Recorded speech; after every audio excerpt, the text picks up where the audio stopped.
PM Modi ने Christmas के मौके पर आज देश में मन की बात कार्यक्रम के जरिए अपनी बात कही। ये मन की बात कार्यक्रम 96 की कड़ी थी। इस कार्यक्रम को आकाशवाणी, दूरदर्शन के साथ विभिन्न मीडिया चैनलों पर प्रसारित किया गया। मन की बात में पीएम मोदी देशवासियों को क्रिसमस की बधाई दी और पूर्व पीएम अटल बिहारी वाजपेयी की जयंती के मौके पर उन्हें श्रद्धांजलि अर्पित की। उन्होंने कोरोना को लेकर कहा कि बाकी देशों में कोरोना का खतरा बढ़ रहा है, ऐसे में आप लोगों को मास्क पहनना चाहिए और नियमों का पालन करना चाहिए। पीएम ने कहा कि यूएन में नमामि गंगे प्रोजेक्ट की तारीफ की। गंगा को स्वच्छ रखना हम सबकी जिम्मेदारी है। संकल्प शक्ति मजबूत हो तो हर चुनौती आसान होती है। उन्होंने कहा कि भारत ने दुनिया में एक विशेष स्थान बनाया है।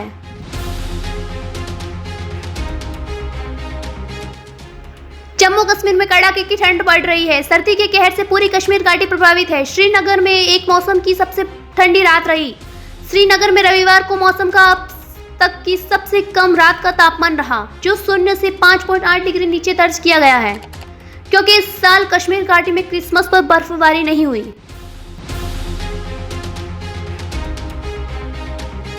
कांग्रेस ने वन रैंक वन पेंशन पर केंद्र सरकार द्वारा लिए गए हालिया फैसले पर बड़ा बयान दिया है। कांग्रेस ने शनिवार को कहा कि केंद्रीय मंत्रिमंडल द्वारा रक्षा बलों के कर्मियों पर परिवार ने पेंशन धारकों के लिए ओआरओपी के प्रावधान से संशोधित प्रस्ताव को मंजूरी दिए जाने का फैसला लिया है।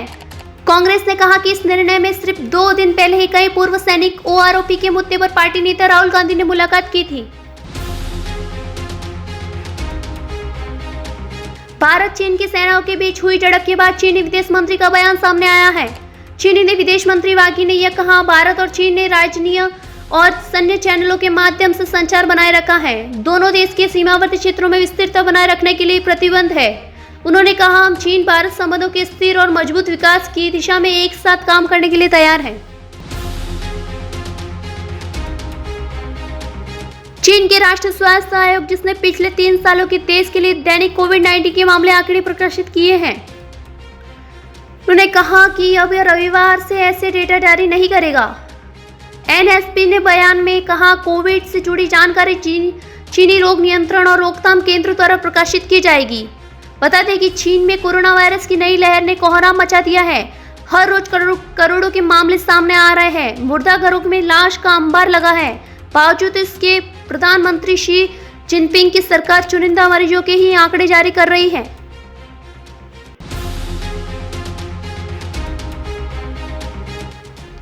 अमेरिका में बर्फीले तूफान से कम 18 लोगों की मौत हो गई। हजारों घरों और व्यावसायिक प्रतिष्ठानों की बत्ती गुल हो गई और क्रिसमस की पूर्व संध्या पर लाखों लोगों के अंदर में रहने का खतरा पैदा हो गया है। तूफान ने बुफालो, न्यूयॉर्क में ज्यादा तबाही मचाई और तूफान के साथ ही बर्फीली हवाएं चली। आपात प्रतिक्रिया के प्रयास बाधित हुए और शहर का अंतर्राष्ट्रीय हवाई अड्डा भी बंद कर दिया गया है।